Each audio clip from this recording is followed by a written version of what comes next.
కురుక్షేత్రం అనగా ఏంటంటే, ఈ కురుక్షేత్రం అనేది ఇది చాలా గొప్ప పుణ్యక్షేత్రము. అయితే ఈ ఎంత గొప్ప పుణ్యక్షేత్రం అంటే ఇక్కడే చాలా మంది మహామునులు ఋషులు తపస్సు చేశారు. అదేవిధంగా ఈ కురుక్షేత్రం ఎక్కడ ఉంది అనే అంశానికి మనం వచ్చినట్లయితే పంజాబ్ రాష్ట్రంలోని అంబాలా పట్టణానికి దక్షిణాన ఉంది. అదేవిధంగా ఢిల్లీ పట్టణానికి, ప్రస్తుతం మన భారతదేశ రాజధాని ఢిల్లీ పట్టణానికి ఉత్తరాన వెలసి ఉంది. అదేవిధంగా ఈ కురుక్షేత్ర ప్రాంతంలో పూర్వం బ్రహ్మదేవుడు తన జ్ఞానాన్ని పెంపొందించడం కోసం తపస్సు చేశారు. అదేవిధంగా ఇంద్రుడు తన యొక్క పోయిన రాజ్యాన్ని తిరిగి పొందడం కోసం తపస్సు చేశారు. అదేవిధంగా అగ్నిదేవుడు ఇక్కడ తన యొక్క శక్తిని పెంచుకోవడం కోసం తపస్సు చేశారు. అదేవిధంగా ఈ కౌరవులకు పాండవులకు మూల పురుషుడైనటువంటి కురు మహారాజు కూడా ఇక్కడ ఈ ప్రాంతాన్ని వ్యవసాయం చేసి కొన్ని వేల మందికి, కొన్ని లక్షల మందికి ఆహార ధాన్యాలు అందించారు.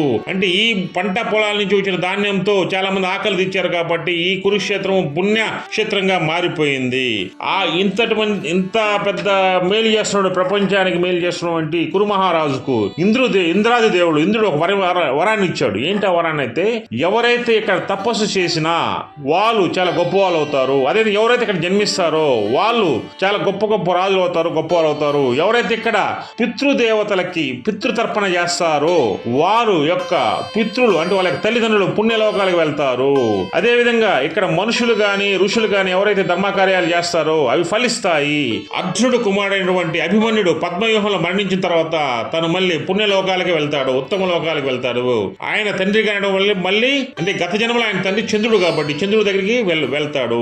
అదే విధంగా ఇక్కడ మరణించినటువంటి మహారాజులు, ఆ మహారాజులు ఎవరంటే మహాభారతంలో మీకు దుర్యోధనుడు గాని, కర్ణుడు గాని, దుశ్శాసనుడు గాని, అదేవిధంగా భీష్మాచార్యులు గాని, అదేవిధంగా ద్రోణాచార్యులు గాని, ఇలాగా చెప్పుకుంటూ పోతే చాలా మంది మహారాజులు ఉన్నారు. ఈ మహారాజులందరూ కూడా కురుక్షేత్ర యుద్ధం తర్వాత వాళ్ళు పుణ్యలోకాలకు వెళ్తాడు.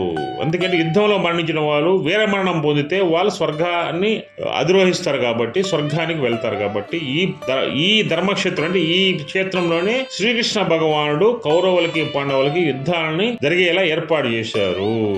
అందువల్ల కురుక్షేత్రం అనేది ఎంతో గొప్ప మహిమ గలటువంటి ప్రాంతము. దీన్ని ఎప్పుడు కూడా శ్రీకృష్ణ భగవానుడు దీన్ని ఎప్పుడు ఆ ప్రాంతాన్ని ఎప్పుడు ఆయన పరిశీలిస్తూ ఉంటారు. ఆ ప్రాంతాన్ని ఎప్పుడు చలని చూపు చూస్తూ ఉంటారు. జై శ్రీకృష్ణ, జై దుర్గా భవాని.